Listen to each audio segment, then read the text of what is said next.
Bonjour Ronald. Bonjour Violaine. Peux-tu nous raconter ton parcours et ce qui t'a amené à devenir instructeur de pleine conscience?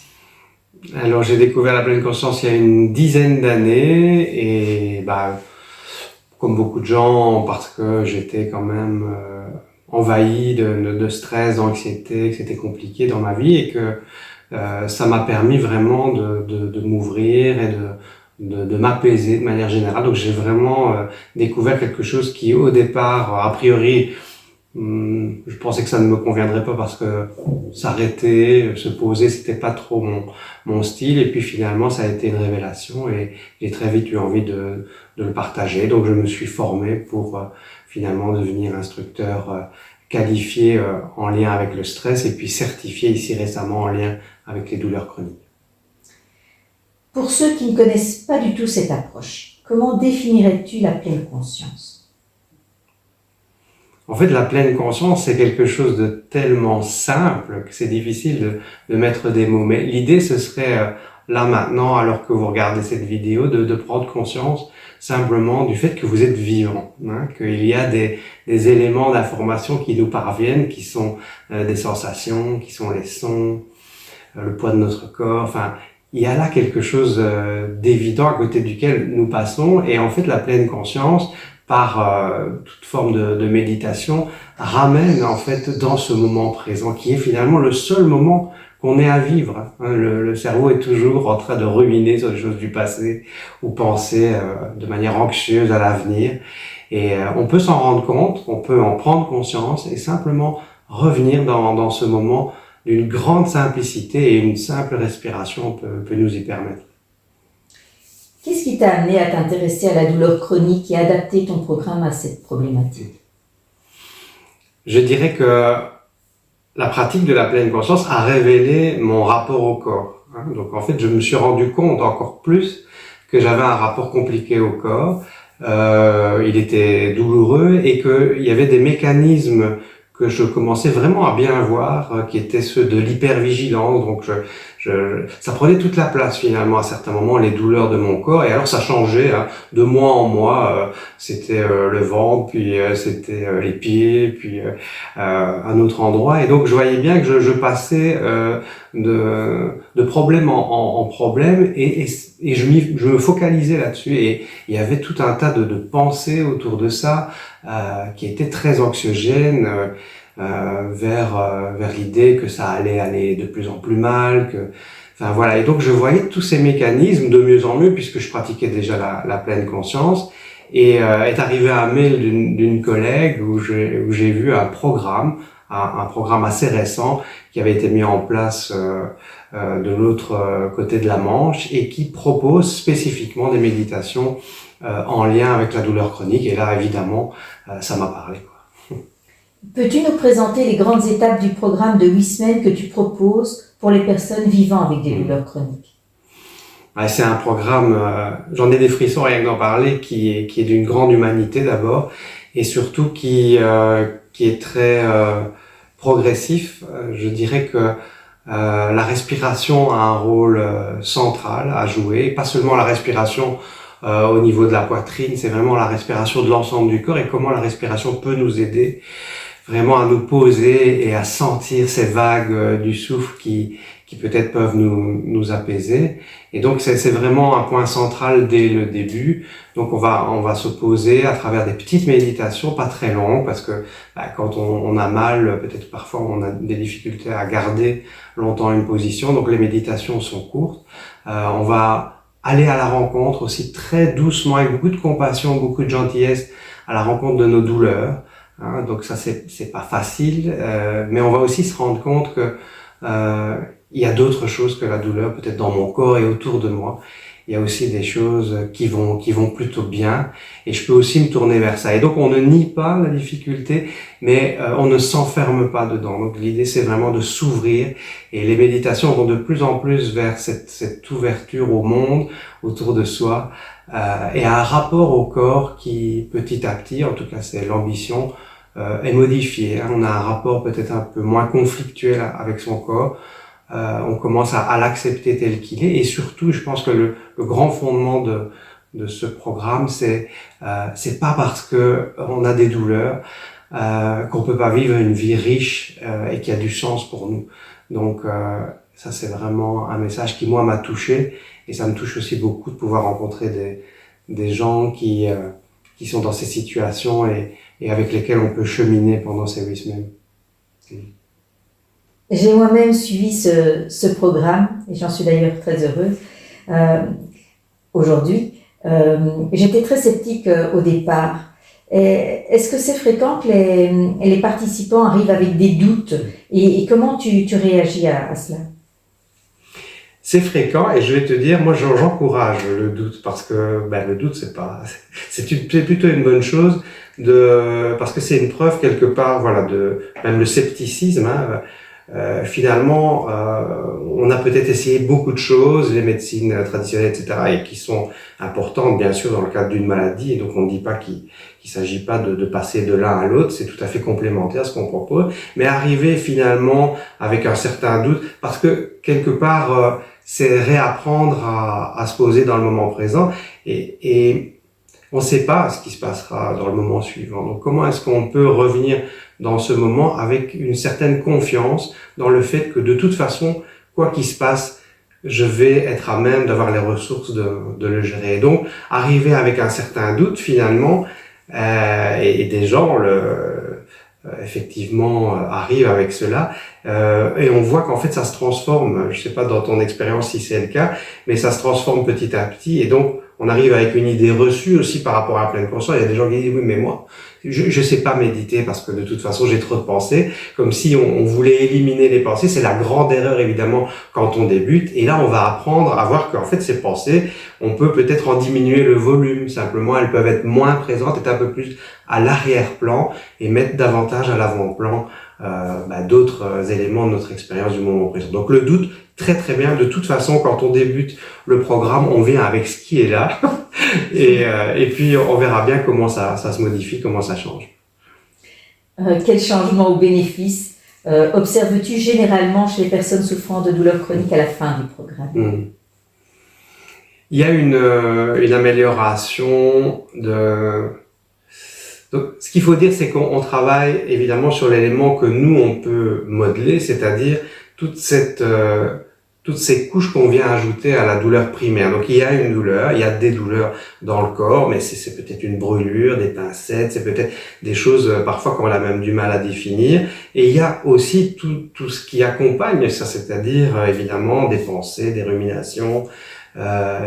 Et ça constitue l'expérience de la douleur. Donc la douleur, c'est pas seulement avoir mal au genou, c'est aussi un ensemble de pensées, de projections, etc., qui peuvent vraiment venir s'additionner et rendre notre expérience de la douleur encore plus compliquée. Et donc nous, dans ce programme, l'idée, c'est, on parlait de volume tout à l'heure, c'est de peut-être baisser un peu le volume de toutes ces pensées, etc., en lien avec la douleur. Et donc ça ouvre un espace finalement chez les gens, je pense du moins.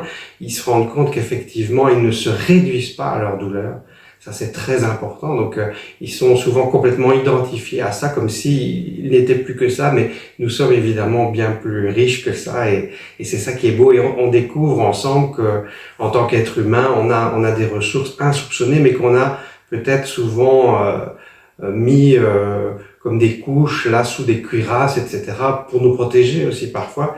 Et on a été en mode résolution des problèmes. Il faut que je résolve absolument ce problème de douleur, etc. Presque comme si on disait, mais en fait, je ne serai jamais heureux tant que j'aurais pas résolu ce problème de douleur. Et là, on découvre, et donc ça, c'est vraiment très beau comme processus. On découvre que on peut, oui, tout en ayant des douleurs, aussi apprécier la vie et la rendre tout aussi riche. Et donc il y a une vraie amélioration donc au niveau des ruminations, de la conscience de ces pensées qui viennent se surajouter à la douleur brute, j'allais dire.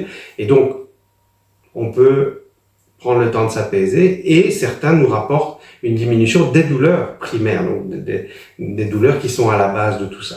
Évidemment, moi j'ai pas fait d'études scientifiques par rapport à ça, mais il y en a eu pas mal quand même ces 20 dernières années, puisque c'est un programme qui a environ 20 ans et qui montre de réelles améliorations. En tout cas, maintenant, on peut vivre une vie qui a du sens et qui est riche avec la maladie, c'est possible.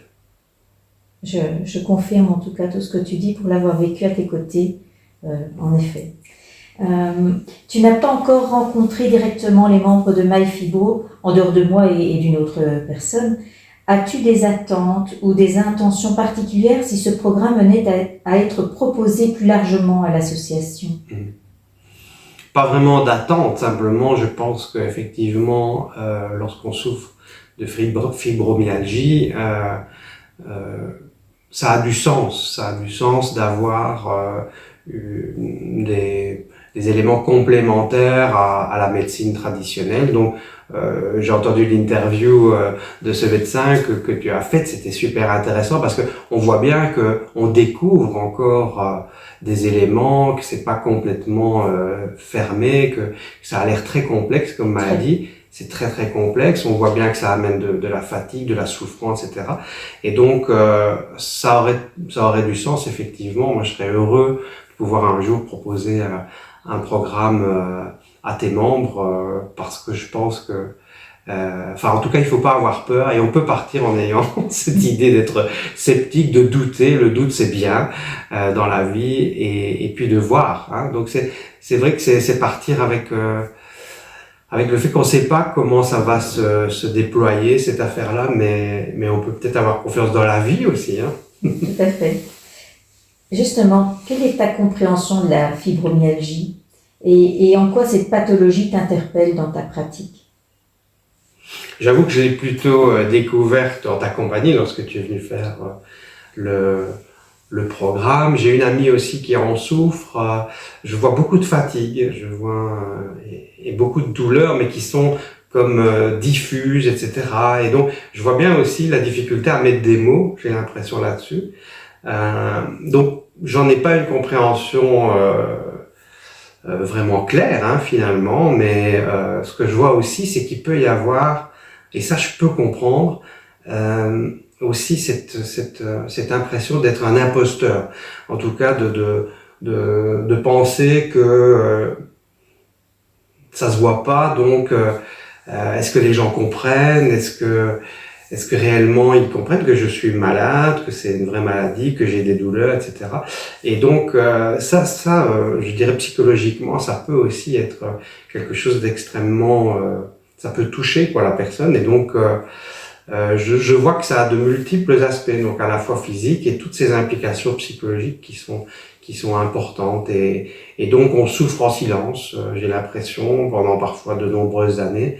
Et j'aurais envie de dire, mais ce qui est magnifique dans tes groupes de parole, c'est parlons-en et entre personnes qui effectivement ont la même pathologie. Je pense que c'est vraiment très utile. Donc ce travail de la SBL, il est formidable. Bravo pour ça. Merci.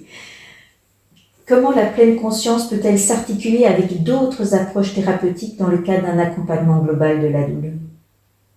Comment tu verrais ça? Comme je le disais tout à l'heure, dans le cadre par exemple d'une approche classique de la médecine, la médecine montre ses limites. Hein. Je pense que les médecins l'avouent, on tâtonne, même s'il y a des avancées quand même, mais il y a des bons résultats pour certaines approches de médecine, mais on voit bien que c'est tellement complexe. Et on voit, il me semble, mais encore une fois, je ne suis pas un spécialiste, qu'il y a quand même une dimension anxieuse, stress, qui peut venir augmenter le volume de nos douleurs. Je ne sais pas si tu peux confirmer ça, mais souvent, en tout cas, c'est ce qui nous est rapporté dans les programmes, c'est que je vois bien que quand je suis plus stressé, plus angoissé, il me semble que mes douleurs là tout à fait. augmentent. Ouais. Il y a un lien avec le stress et les émotions, ouais. La gestion des émotions, tout à fait. Et donc ça a beaucoup de sens de travailler sur cet aspect-là des choses, puisque ça va peut-être, comme on le disait tantôt, diminuer un peu le volume de la douleur primaire. Donc moi je pense que c'est super complémentaire, mais il y a des difficultés encore aujourd'hui à convaincre entre guillemets le corps médical d'approches comme celle-là.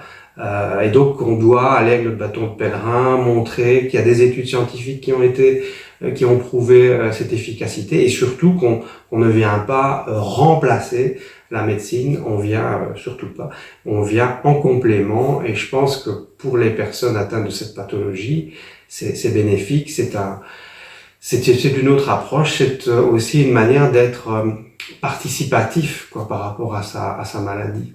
Mais je pense que là, la médecine, elle souffre quand même de plus en plus des patients qui sont des spécialistes, qui sont les premiers spécialistes de leur maladie, et donc qui peuvent décider de se prendre en charge. Et je trouve que le programme de pleine conscience permet aussi de reprendre une forme de responsabilité sur sa maladie, donc de sortir parfois d'une posture de victime dans laquelle on peut rester longtemps, qui va nous gangréner pendant très longtemps, et puis voilà, un jour on peut avoir quelque chose comme un déclic et se dire allez, je sors de ça, je me prends en charge, hein. Ça ne veut pas dire que j'ai toutes les clés, mais en tout cas aujourd'hui je deviens acteur, actrice de ma maladie, et j'entame peut-être des programmes comme ceux-là.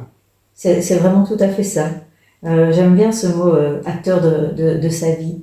C'est vraiment le concept que je voulais mettre au cœur de MyFibro. Et j'avais une question à propos de cette idée d'allier la médecine classique traditionnelle et les méthodes alternatives. Est-ce que, à ta connaissance, il existe des pays où ça fonctionne comme ça, où la méditation est au centre, ou en tout cas fait partie du programme d'un hôpital, par exemple? Oui, bien sûr. Mais la méditation, j'allais dire, pas forcément spécifiquement en lien avec la douleur chronique, c'est quand même pas mal développé dans des structures médicales. C'est d'ailleurs comme ça que ça a commencé, fin des années 70 aux États-Unis. C'était dans des structures, dans des hôpitaux, dans des cliniques, et les cliniques universitaires en particulier, qui ont pu faire des études et montrer tous les bienfaits. C'est comme ça que ça a démarré. Et depuis, je veux dire, la pleine conscience est de plus en plus présente. Je sais qu'à Mons, dans un hôpital, je pense que c'est Elora, il y a eu en tout cas à un moment des programmes comme ceux-là. Je ne sais pas s'ils se poursuivent, mais c'est vrai que ça reste, c'est pas une majorité de cas, quoi. En tout cas dans la région. Alors ailleurs, le Royaume-Uni a compris depuis longtemps, et là ils ont fait méditer les politiques, les députés, etc., pour leur faire comprendre l'importance. On sait bien que derrière tout ça, il y a une question de budget pour pouvoir déployer des politiques de santé publique, et donc en faisant méditer les députés, ça a permis de mieux faire comprendre de quoi il s'agissait, parce que il faut avouer que derrière le mot méditation, pleine conscience, on sait pas encore trop ce qu'il peut y avoir, ça peut faire peur. Et donc ce que je peux vous dire, c'est que c'est complètement quelque chose qui n'est pas ésotérique et qui n'est pas sectaire, et qui peut vraiment nous aider dans notre vie, quoi. Quel message aimerais-tu faire passer à ceux et celles qui vivent avec des douleurs chroniques et qui cherchent des outils complémentaires pour mieux vivre au quotidien? Si tu devais terminer par une phrase, qu'est-ce que tu leur dirais? Je leur dirais que cette recherche d'équilibre, elle est fondamentale. Et en même temps, de garder justement une approche où on n'a pas l'impression qu'on passe sa vie à essayer de résoudre quelque chose. Donc en fait, on pourrait effectivement se fatiguer encore davantage à vouloir absolument que les choses changent, etc. C'est tellement normal quand on a mal, on veut simplement arrêter d'avoir mal, mais de vraiment leur dire on peut trouver un équilibre en ayant cet état-là, et c'est possible qu'on peut vraiment vivre cette vie riche et épanouie en ayant des douleurs. Donc je leur dirais de garder confiance, de trouver cet équilibre, que peut-être il est déjà là, hein, qu'elle ne le voit peut-être pas, peut-être que déjà dans tout ce qui nous est donné au quotidien, il y a peut-être déjà tellement de choses qui nous sont données gratuitement et qui peuvent aussi faire qu'on se pose, qu'on apprécie. Donc l'appréciation de ce qu'on a déjà et s'ouvrir à autre chose qu'à la douleur, vraiment de voir qu'autour de nous, on a des ressources, on a peut-être des enfants, des petits-enfants, des amis. Tout ça peut contribuer à cet équilibre et que c'est pas une fatalité, quoi. Voilà. Donc, je vais me permettre de dire le tout dernier mot de la fin pour te remercier pour cette interview, mais aussi pour te remercier pour le programme que tu m'as permis de suivre. Et je voudrais témoigner devant toi de vraiment l'efficacité et l'aide énorme, et le mot n'est pas trop fort, l'aide énorme que ça m'a apporté à moi en tant que personne souffrant de fibromyalgie. Aujourd'hui, si j'arrive ici à la fin de l'année scolaire, et si j'arrive à gérer tout ce qui est de l'ordre familial, en plus du professionnel et la gestion de l'ASBL, eh bien, c'est grâce à la méditation, c'est grâce à ce que j'ai appris avec toi. Et donc, pour ça aussi, je voudrais te remercier. J'avais des doutes quand je suis arrivée, j'en ai plus. Voilà. Merci beaucoup. Merci Violaine. Je peux juste ajouter que tout le boulot, c'est toi qui l'as fait. Et la méditation a juste été quelque chose qui t'a accompagné, mais vraiment tout le mérite aussi revient avant tout aux participants. Merci Romain.